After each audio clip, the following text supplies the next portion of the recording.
ውብ የባህር ዳርቻ ላይ ትንሽ እንንሸራሸር አለች ገነት።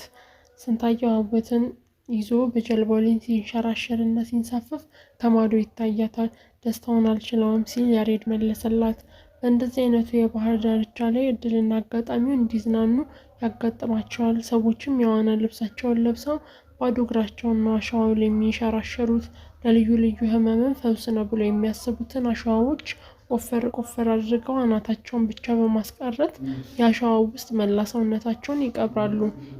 ፈረንጆቹም ለመቆጣጠር ፀሐይ ላይ ይሰጣሉ ወይም ደግሞ ጥላ ላይ ተጋድመው መጽሐፍትን በማንበብ ይዝናናሉ። እንዲዝናኑበትም ከዚህ በጉርጉምሳም በተባለው ስፍራ ላይ እስከ ራስ ካሰር ድረስ አካባቢው እጅግ በጣም ውብ ነው። ተፈጥሮ በረቂቅ ጥበብ የተገነባችው የስፍራ 500 ኪሎ ሜትር ያህል ይረዝማል። የባህሩንም ጠርዝ ይዞ አሸዋውን ለብሶ ተሰጥሟል። ለጊዜውም ቢሆን አካባቢው የሰላም ቀጠና ሆኖ ጥቂት እንግዶችን በቅጡ እያዝናና ነው። ብቻውን የሆነችውን ቡና ቤት ፋታ አልባ ሆናለች። እዚያም ለስላሳ ማይን እንዲሁም ቢራ ተከፍቶ ሁሉም ከየቢጤውና ከየወዳጁ ጋር ክብ ሰርቶ ይዝናናል። ሁሉም የሚዋኙ አሉ። የማይችሉም የሚችሉትን እያስተማሩ ይለማመዳሉ። ገነትና ያሬድም የሰሜን አቅጣጫ ይዘው ለጎን ለጎን መራመድ ጀመሩ። ሁለቱም በዋና ልብሳቸው ናቸው። ሁለቱም ባዶ እግራቸውን ነበሩ። አንድ ጓደኛቸውም ከመሃል አገሪቱ እናት ፎቶ ላኩለት። ፎቶንም ስንመለከት ባዶ እግራቸውን የተነሱት።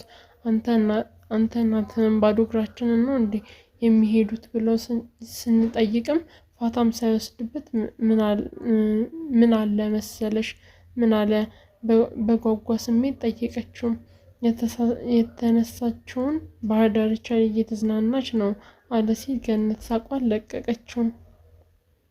ገነትም ባለፈው ሳምንት ሳታውቀው በተካሄደው ባጠለፋ ባህር ኃይል መደብ በመርከበኞች ክበብ በተዘጋጀው ፓርቲ ላይ ያጋጠማትን አንድ በአንድ በምልሰት ቃኘች።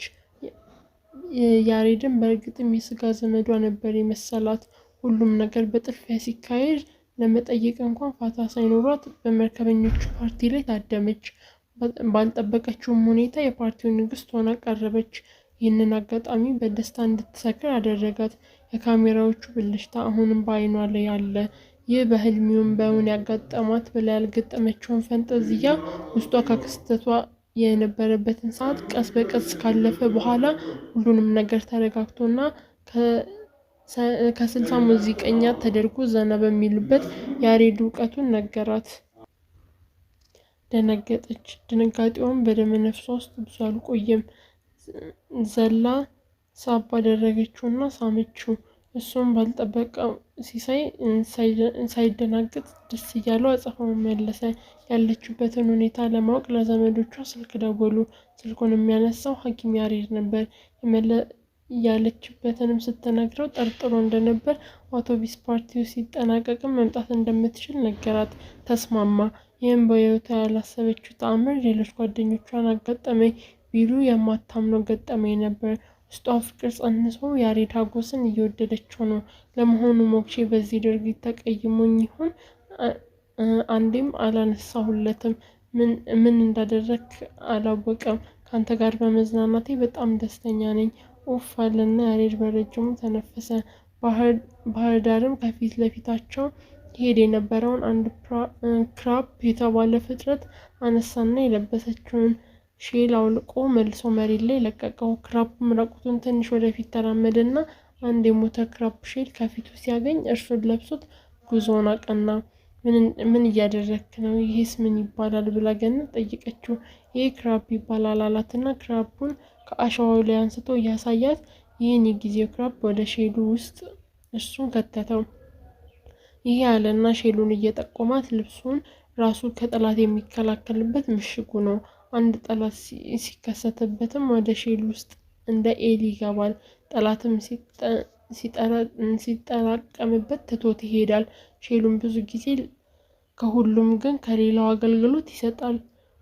ቅድም አውልቄ ስጥልበት የሌላኛውን ወገኑን ሼል ለብሶ ፈትለክ አላለም። አሁንም ባወልቅበት ሌላ ፈልጎ ይለብሳል። እርቃኑም ቢሆን ለጊዜው ጉዳት የለውም። እስኪ አሁን አውልቅበት ተመልሶ ቅድም ሼል ውስጥ ይገባል።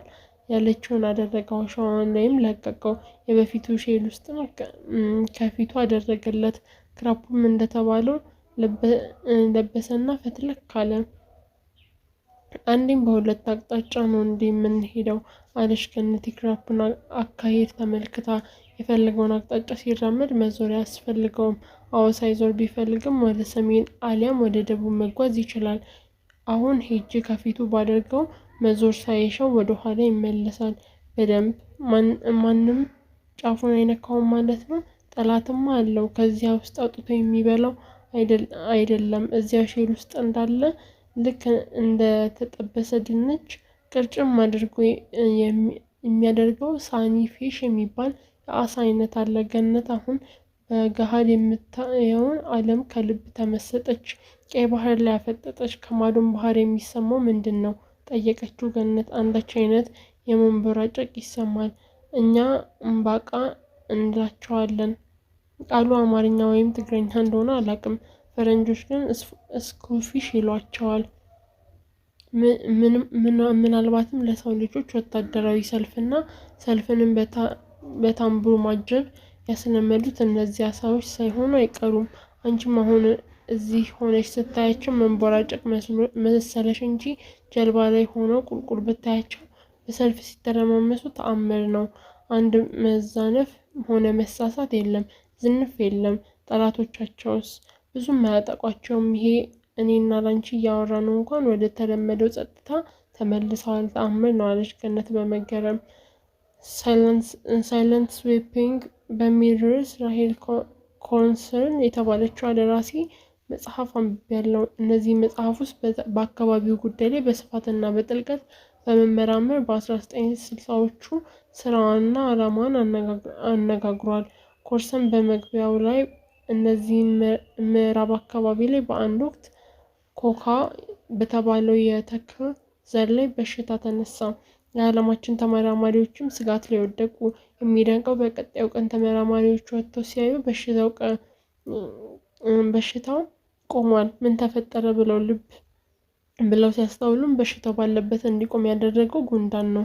ጉንዳኖቹም በሽታውን መልሰው ማጥቃት በማድረግ የበሽታውን መስፋፋት አንድ ቦታ ላይ ገታውታል። እንዴት እንዴ አለች ገነት በጣም ተገርማ። እኔ እንጃ፣ እኔ አይደለሁም። ይህም በመስኩ የሚመራመሩት ጠቢባንም ቢሆኑ በአያሌው እንዲቆዝሙበት ሳያደርጋቸው አይቀርም። እኔ የገባኝ አንድ ነገር ግን ተፈጥሮ የት ድረስ ረቂቅ እንደሆነች ነው። ይህ ግምት ሳያንሰኝ ብዙም ባውቅም ቁጥር ሌላ ጊዜ የማውቀው ከፊት ይጠበቅብኛል። ገነት በጉንዳን ተአምረኝነት በጣም ተደነቀች። የምታያቸውን ነገሮችና 40 ነቢስ ናቸው ብላ የምታስባቸው ብዙም ልብ የማትላቸው ፍጥረታት እንዳሉ ገባት። አሁን ወዳለችበት ባህር ሀሳቧን መለስ አደረገች። ምን ያህል ፍጥረት ባህር ውስጥ አለ? በእኔ መጠነኛ ንባብ እንደደረስኩት ከሆነ በዓለም ላይ ውቅያኖስና ባህር 30,000 የሚጠጉ ህያውያን አሉ። በሁሉም ላይ ባልችልም እየመረጥኩ ለማንበብ ሞክሬያለሁ። ተአምር ነው ህይወታችን።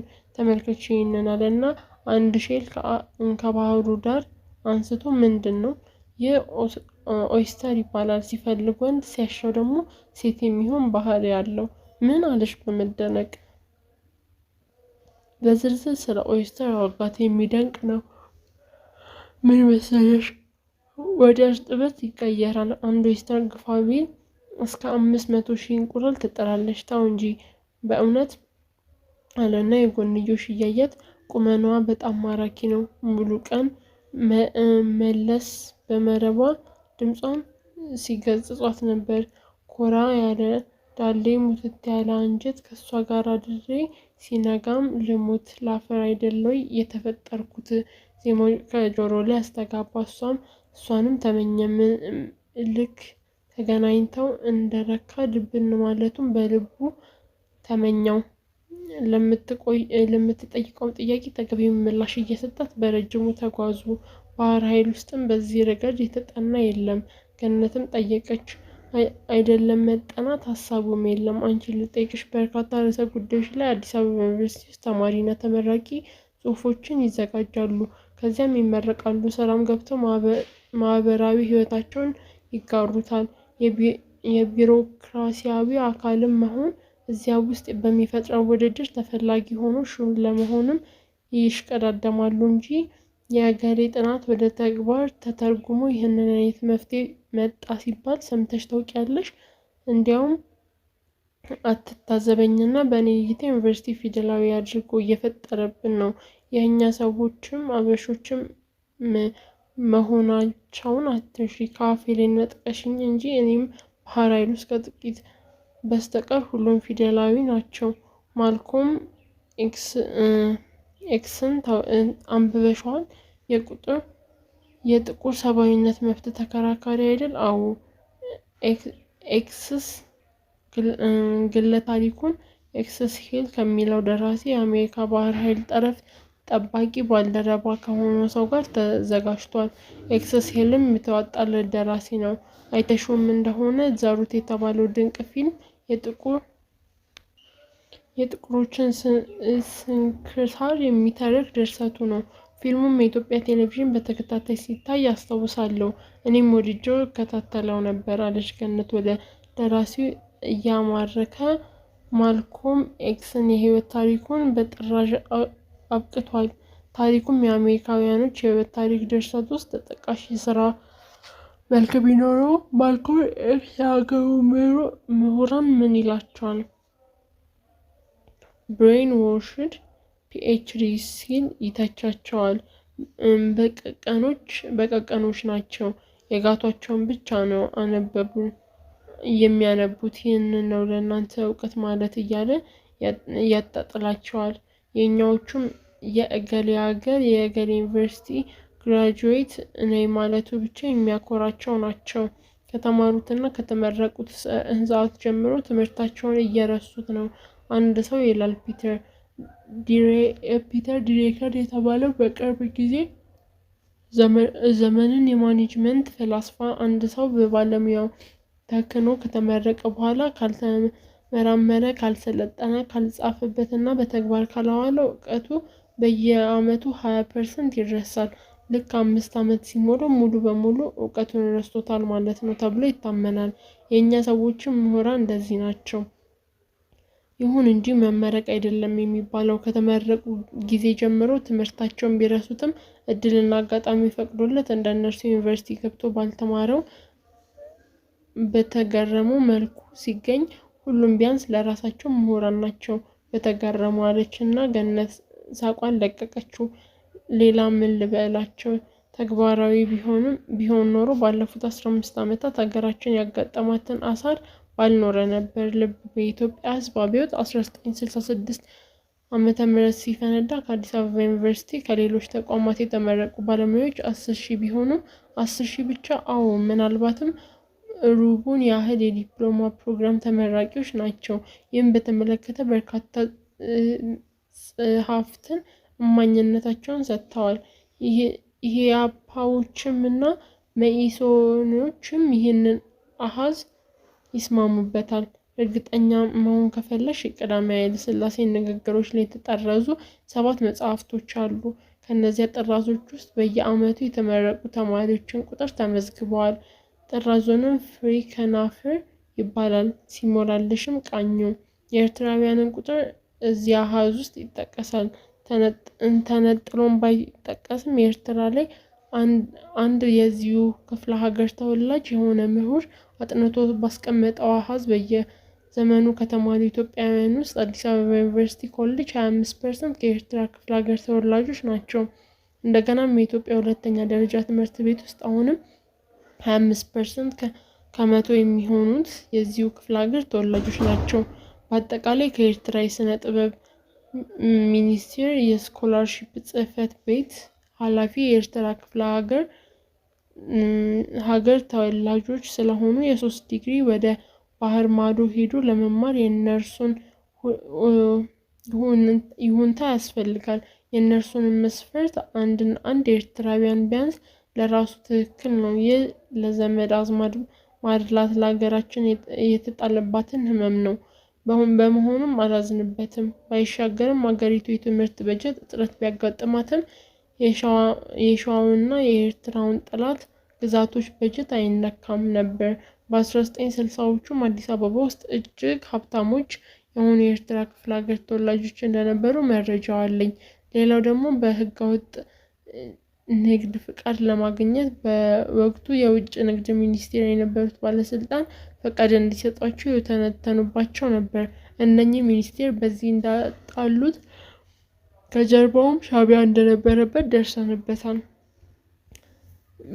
ባይደንቅሽ አማራጭ እንዲሆንላቸው የፕሬዝዳንቱን አባት 50 አለቃ ኃይለማርያም ወልዴን ይዘው እስከ መምጣት ድረስ ነበር ግለሰብ የደረሰው። ሁለቱም ጥቂት ጸጥ ብለው ወደ ሰሜን እያዘገሙ የኢኮኖሚውን ላውራሽ አላት ወደ ጎን እያየት በጣም ደስ ይለኛል።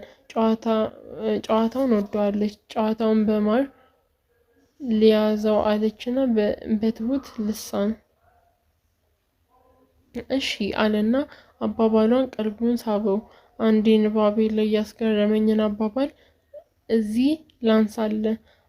አንዱ የኤርትራ ሰው ምን አለ ጣሊያን መጣ ሆድ ሞላ አፍ ተዘጋ። ቀጥሎም እንግሊዝ መጣ አፍ ተከፈተ ሆድ ባዶ ነው። በመቀጠልም ኢትዮጵያ ስመጣ አፍም ተዘጋ ሆድም በችጋር ታጠፈ ይላል። ይህንን እንዴት ታየዋለህ አለችው። ሀሳብ አባቶቻችን እንዲህ አይነቱን የእውነት መፈላሰፍ ሲያጋጥማቸው ሀሰት ብር ይሰጥ ይሉና ይወራረዳሉ። ከፈለግሽ እንወራረድ፣ ማስረጃዬን ላቅርብ። ውርርዱን ተውና ማስረጃህን ልስማ። ይኸውልሽ ጣሊያን መጽውቶት ከሆነ ሰማለሁ፣ በነፃም ሰምቶታል። ሸምቶ መብላት ከሆነ ግን 5 ሳንቲም ኤርትራ ውስጥ አመድ ሲፈጥር አውቃለሁ። ተመጽውቶም በነፃ ከመብላት ጥሮ ግሮ ገንዘብን አግኝቶ ሸምቶ መብላት ደግሞ የዜጋው በራስ መተማመን ያሳድሰዋል። በተመጽዋቾችም ስለሚመጣ በራሱ ማህበረሰብ ብሎ ይኮራል። አቋርጦም 5 ሳንቲም በዚያ ጊዜ ምን ይገዛ ነበር አለች እንደ መደነቅ ብላ ፈገግ እያለች እያስተዋለች። በ1960ዎቹ አስመራ ውስጥ ለአንዱ ለማኝ 5 ሳንቲም ብትሰጪው 5 ዳቦ ይገዛ ነበር።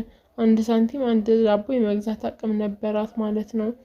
አንዴ ይሄንን ያህል ገንዘብ የመግዛት አቅም ነበረው ወይስ እያጋነንክ ነው አለችው ገነት ተገርማ። ምንም አላጋነንኩም። አንድ እናት ለልጇ 10 ሳንቲም ሰጥታ የ2 ሳንቲም ሸቅጠል በ3 ሳንቲም ስኳር በ3 ሳንቲም ደግሞ ዳቦ ገዝተና 2 ሳንቲም መልስ ያመጣላት ነበር። ልጆቹም በዳቦ ሁለት ኩባያ ሻይ ጠጥተው ነው ወደ ትምህርት ቤታቸው የሚሄዱት። እንዲህ አይነቱ ታሪክ ተጽፎ አታገኘውም። ከትልልቅ ሰዎች ጋር ስትጫወች ነው የምትደርሽበት። ያሬድ በእርግጠኝነት ገነትም ያሬድ ውስጡን ስታየው በጣም ወደደችው። ሀሳቡንም እየመሰጣት ሄዶ ፍቅሩ አየለ። ጓደኞቿን ብቻዋን እንትተዋቸው ብዙ መራቃቸውን ልብ ብለው ቆም አሉ። ከፊታቸውም ባህር ዳር የተገነባውን የምድር ጦር መዝናኛ ማዕከል ይታያቸዋል። እነሱ ግን ቀኝ ኋላ ዞረው ከደቡብ ለመቀላቀል ሲያዘግሙ ጠጋለችና ገነት እጁን ያዘችው። እርሱም ዘና ብሎ ያስተውላት ጀመር። ኢኮኖሚውን የሚደጎሙ አይመስልህም? 2 መላምቶች አሉ። አንደኛው አንቺን እንዳልሽው ድጎማ ይኑር ስል እጠራጠራለሁ። ሁለተኛው ደግሞ በወቅቱ ገንዘብ መፍጠር የሚችል ፋብሪካ ኤርትራ ነበራት። ሁሉንም የኢትዮጵያ ጠቅላላ ግዛቶች ለኢኮኖሚ የሚያዋጡበት ልክ እንዳሁኑ ቡና፣ የቅጠል እህል፣ ቆዳና ሌጦ ነው። ኤርትራ ግን በወቅቱ የነበረውን የጫማ ፋብሪካ፣ የቆዳ ፋብሪካ፣ የሲሚንቶ ፋብሪካ፣ የጨው ማምረቻ እያልን ልንጠራቸው የምንችላቸውን ድርጅቶች ታቀርብ ነበር። ስለዚህም በተጠና ጠቅላላ ግዛቶች ቢገገሙ ከፍ ያለ ገቢ ኤርትራ መፍጠሯም ይመስለኛል። ልጄ ሆይ ከአስመራ የመጣ ጥይት የማይበላው ሹራብ መልበሴን አስታውሳለሁ። በነገራችን ላይ በዚህ ጊዜ ኤርትራዎች አንዲት መርፌ ቢሰሩ ሜድ ኢን ኤርትራ ብለው ለጥፈው ወደ መሀል ሀገር ይላክ ነበር። ወደ ገንዘብም ስንመጣ አዲስ አበባ ውስጥ እኛ ልጆች ሆነን ለ5 ሳንቲም ፓስቴ ገዝተው እንበላ ነበር። ሳንቲሙ ግን ዋጋ ኖሮት የሸመተውን አቅም አልነበረውም። ኤርትራ ውስጥ ግን አንድ ሳንቲም ዳቦ ይገዛ ነበር። እንዳልሽውም ድጎማ ወይም ምርታማነቷ ሳይሆን አይቀርም።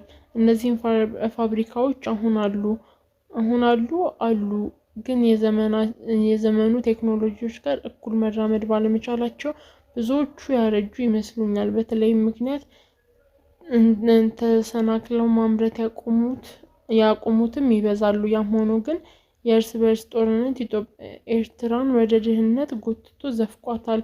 እውነቱንም ለመናገር ግን ፋብሪካዎች ስራቸውን ቢያቆሙ መንግስት ከላብ አደሮች የወር ቀለባቸውን ሳያጓድል ይከፍላቸዋል። ምን ዋጋ አለው? እጅና እግር ታስሮ የአምራችን እድሜህን በጦርነት ሰበብ እንደ አበባ እየረገፈ እንዳትበተን ሆድህን ቢበሉህ ድንቅ ነው መባል አለበት። ይኸውልሽ የኔ እመቤት፣ መንግስት ችግር ቢፈጥርበት መፍትሄ የሚለው ማስቀመጥ ግዴታ ነው። ፋብሪካዎቹ ዘመን ያለፈባቸውን አምራቾች ኃይል እጅና እግር ተይዞ ሽባ ይሆናል። ይሁን እንጂ መራብ የለበትም። እነዚህ ላብ አደሮች አማካኝነት ወደዚህ ምድር የመጡት ልጆች ረሀብተኞች መሆን የለባቸውም። ስለዚህ የኢትዮጵያ መንግስት ልክ ነው ብዬ አምናለሁ። በተጻራኒው ለምሳሌ የምስራቁን የሀገር ክፍል ስላለው ገንዘባችን የመንግስት አቅም መረጃ አለ። ኦጋዴን አውራጃ ብቻ እንውሰድ። እስከ 1960ዎቹ ድረስ የኦጋዴን ህዝብ የኢትዮጵያን ብር እንደሚመስል አያውቅም ነበር። ቀደም ብሎም የነበረው ታሪካችን እንደምታውቂው ይህንን አካባቢ የኢትዮጵያ አካል ለማድረግ የአፄ ሚኒሊክ ብርታት ወሳኝ ነበር። እንግሊዞች ኮሎናይዝድ ለማድረግ ሞከሩ፣ አልሰመረላቸውም። ማድሙላ ይሉታል የሶማሌ ጎሳ መሪን ሙላ በእስልምና ከፍተኛ የሃይማኖት አዋቂ ነው። እንግሊዞችም ስለበሸቁ ነው ማድ ሙላ ያሉት። ሙሉ ስሙን ሙሐመድ ሐሰን አብዱላ ነው። ይህ ሰው ጣሊያኖች ሲመጡበት አግብቶላቸው የጀግና አለውና በሚኒሊክ ጦር ተረታ። ከዚያም ጊዜ ጀምሮ የሶማሊያ አውራጃ ዜጎች ግብር በሚከፍሉበት ካርኒ ላይ የኢትዮጵያ ንጉሠ ነገሥታት ግዛት አካል በመሆናቸውን ያሳውቃሉ። እነርሱም ለእኛ በማዋሃድ ስለ ልቦናቸውን፣ ቋንቋቸውን፣ ባህላቸውን ትኩረት አድርገው የተሰራ ምንም የሰደደ ነገር አልነበረም። መሬቱም የኢትዮጵያን አካል ለማድረግ አፄ ኃይለሥላሴ ከፍተኛ ዲፕሎማሲያዊ ስራ ሰርተዋል። በዘመኑም በቁጥር አነስተኛ ቢሆኑም በውጤት ከፍተኛ የሆኑ ዲፕሎማሲያዊ ስራ ያከናወኑ ድንቅ ምሁራን ነበሩ። የዚያን ያህል በራሳቸው የስነ-ልቦና የማይወጡ ወይም የራሳቸውን እምነት ብቻ ትክክል አድርገው የሚያስቡ ምሁራን ነበሩባቸው።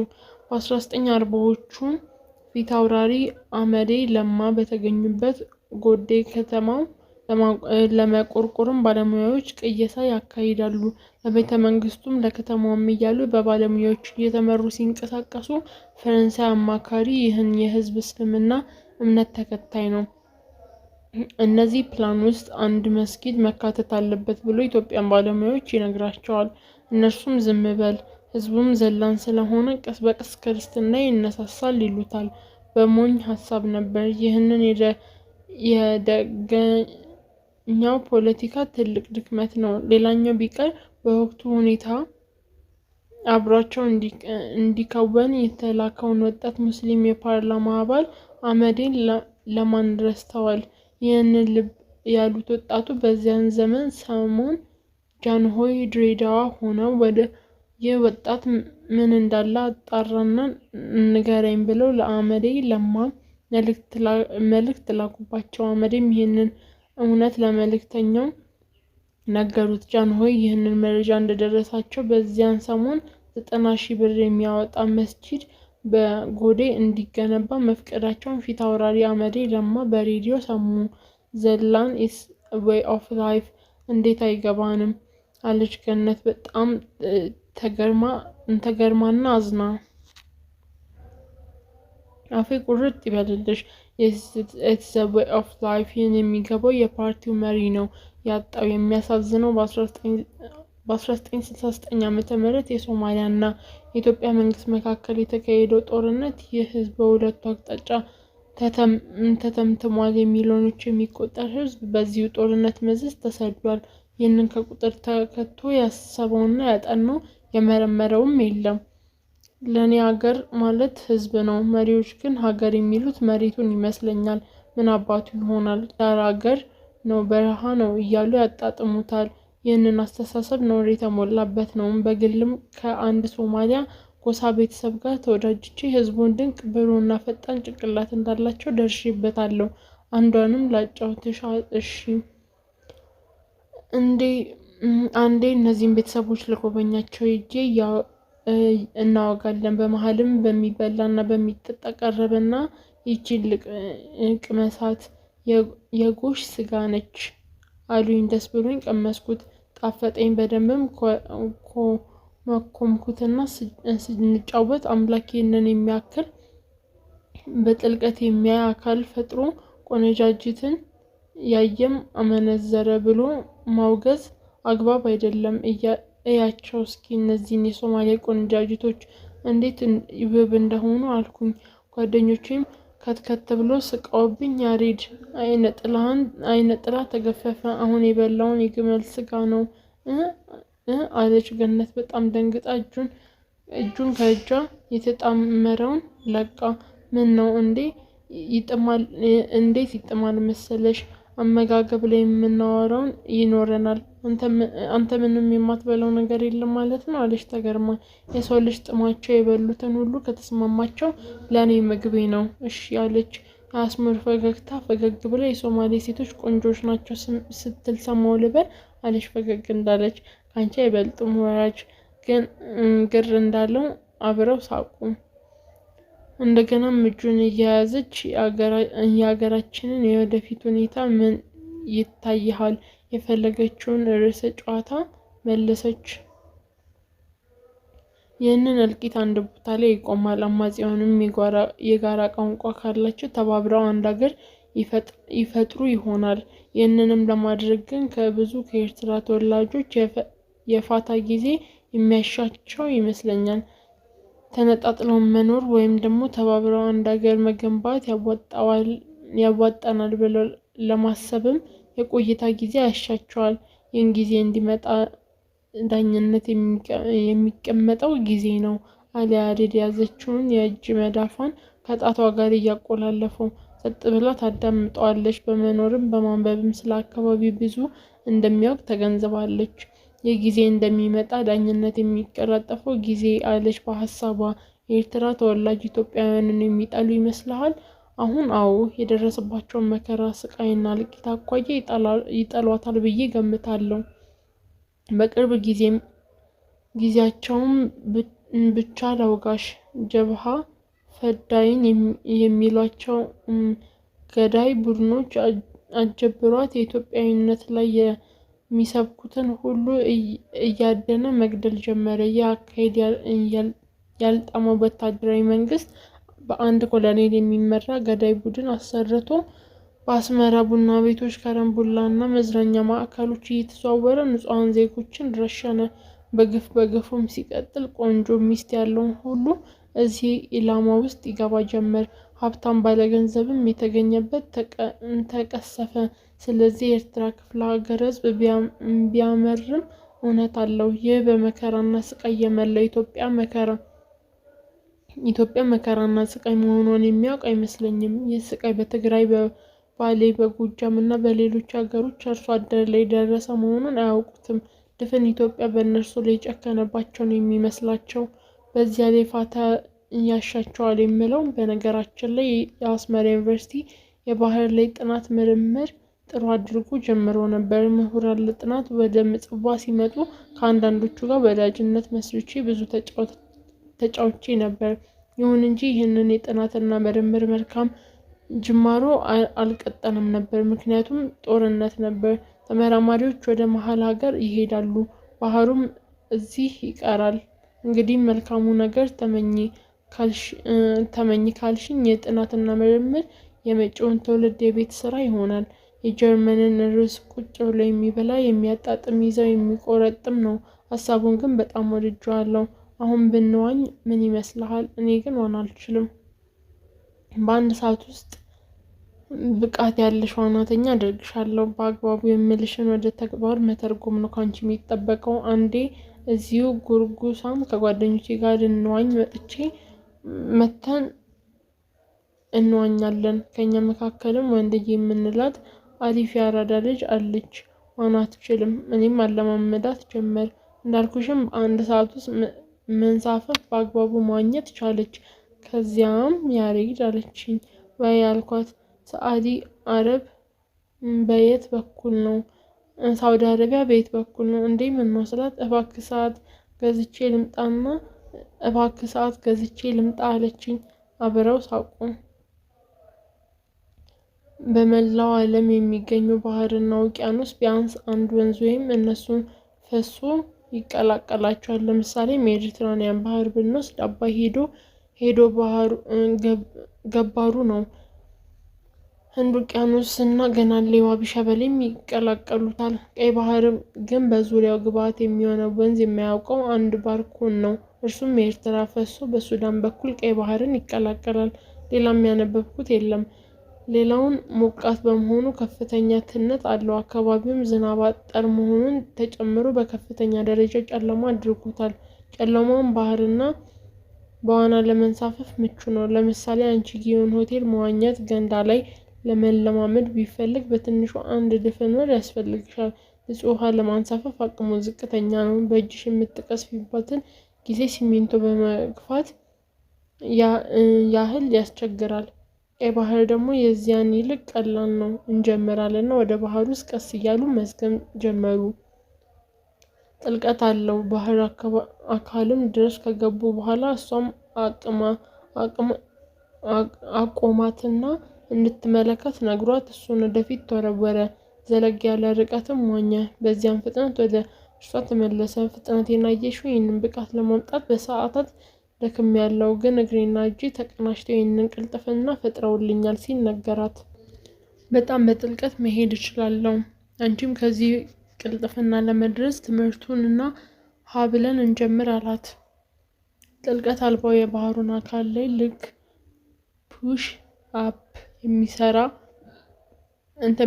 ሰው በሁለት እጆችሽ ተመርኮዢና እግሩን እየቀዘፈ አሳያት። እናም ሞክሪያት አላት። ያለውን አደረገች። የእጇንም አቀዛዘፍ እንዲሁ አሳያትና ሞክሪው አላት። አደረገችው። አሁንም ደግሞ እጅና እግርሽን አቀናጅተሽ ወደፊት ለማግኘት ሞክሪ ባላት መሰረት እጅና እግሯን አቀናጅታ ለመቅዘፍ ሞከረች። እርሱም በፊቷ ነው። አቀዛዘፉም ጠፋት። ዘላም ተጠመጠመችበት። እሱም በእቅፉ ተቀበላት። እየቻልሽ ነው። በተደጋጋሚ ይህንን መሞከር አለብን። በሂደት ድግግሞሽ ከአካልሽ ጋር ሲዋሃዱ በደንብ መዋኘት ትችያለሽ። እሺ ያለችና ከእቅፉ ወጥታ ለመሞከር እየተዘጋጀች ይህንን አይነቱን ልምምድ በተደጋጋሚ በአካል መነካካት ይመጣል። ፍቅር በደመ ነፍሱ የተዘራበትን ደግሞ መነካካቱን ይወደዋል። እሱም እንዳላዋቂ እርሷም በስፖርት እንደሚገራ መምህር ሲመራመሩ ብዙ ቆዩ። እንዳለውም በቅጡ መንፈሳዊ ችላበት ቶሎ መቻሏን እሷንም አስከፋቸው። ብዙ ጊዜም እምብርቷን በቅጡ መንሳፈፍ ስትጀምር በሳውዲ አረቢያ ሂጂና ሰዓት ገዝተሽ ነይ ሲላት ሳቋን ለቀቀችው። አፍንጫዋም የባህሩን ውሃ መታው። ትን ሲላትም ዘላ ተጠመጠመችበት። ትንሽ መጥለቁም ባሳይሽ ምን ያህል ውብ በሆነ የባህር ኃይል ላይ እንደምትጎበኚ ብታይ መልካም ነው አለ ያሬድ ደረቷን ይዞ። በዚህ ዓመት አስመራ ዩኒቨርሲቲ ስራ ጀምራለሁ።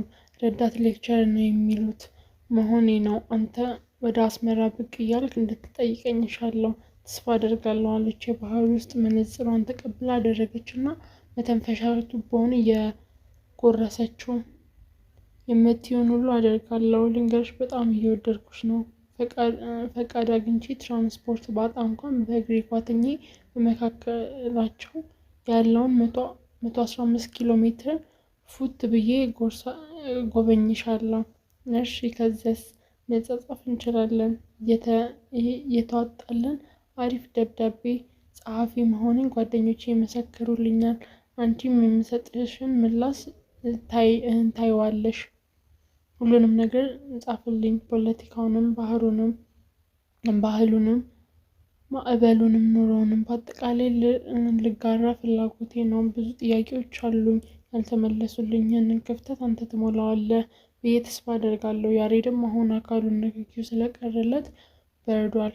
አቅሜ የፈቀደውን ሁሉ አደርጋለሁ በርቺ እያለ ወደ ዋናው እንድትበረታበት ይገፋፋት ጀመር።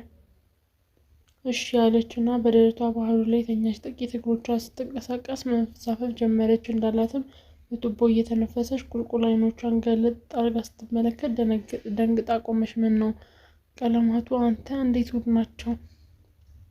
ከውበትም ውብ እንጂ ምን አስደነገጥሽ? የቀለማቱ ውብ በተአምር አስማት ዓለም ውስጥ ያለው መሰለኝ። ልክ ነሽ። እኔም ለመጀመሪያ ጊዜ ስጠልቅ ይህንን አይነት ስሜት ነው የፈጠረብኝ። አንቺ መዋኛውም አካባቢ ስለሆነ ብዙ ጊዜ ሼሎቹም ሆነ ኮራሉ ከምድር ወለል ላይ ስለሚጠርጉት ብዙም አላየሽውም።